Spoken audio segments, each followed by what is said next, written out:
রমজানে চকবাজারে না আসলে একটু মানে মনে হয় যে সামথিং ইজ মিসিং। আমরা তো সবসময় এখান থেকে কিনি না, আচ্ছা আমরা এখানে বিজনেস রিলেটেড কাজে আসছিলাম, কিন্তু এখানে এত মজার খাবার দেখে কিনতে মন চাইলো। এখনও কিনছি, রোজা আসছি, ট্রাই করে দেখি নাই, পরে ট্রাই করে বলবো। আমার কাবাব আইটেমগুলো অনেক ভালো লাগছে এখানে, তারপর হচ্ছে চিকেন আইটেম যেগুলো আছে ওগুলো দেখে অনেক টেম্পটিং লাগছে, আর ফল ফ্রুটস ভালো লাগছে।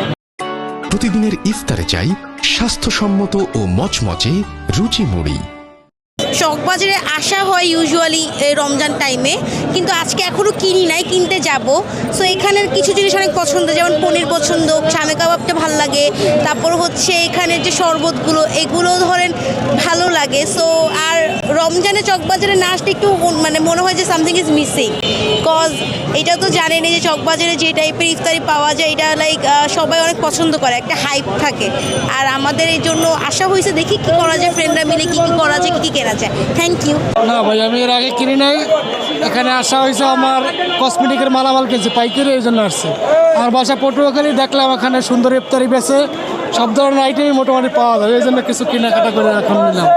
না, আমি প্রথমবার আসছি, আমার বাসা খুলনাতে। আমি হলো কি যে ঢাকাতে আমার প্রথম এই চলে আসার দরুন এই প্রথমবার আসা আমার। আচ্ছা, কি আপনার প্রত্যাশা কি ছিল এখানে?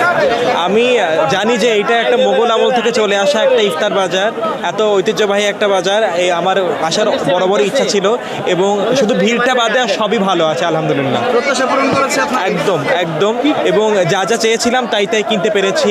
চিকেন আচারি, মাটন সুতি কাবাব, তারপরে হলো গিয়ে যে আপনার নান, তারপরে আপনার দই বড়া, তো মোটামুটি সব কিছুই ভালো ফ্রেশ পেয়েছি, এইটা একটা ভালো লাগার বিষয়। আচ্ছা, দামের ব্যাপারটা কেমন? দামের ব্যাপারটা হলো কি যে মানে ভ্যারি করে আর কি, যেমন কোনো কোনো একটু বুঝে কিনতে হবে আর কি। কেউ কেউ হয়তো বা হলো গিয়ে যে আপনার চিকেনের দামটা একটু বেশি নিয়ে ফেললো, বা হলো যে মাটনের দামটা একটু বেশি নিয়ে ফেললো আর কি। আপনাকে একটু দরদাম করতে হবে, তাহলে আপনি ভালোটা পাবেন, এটা আমার মনে হয়।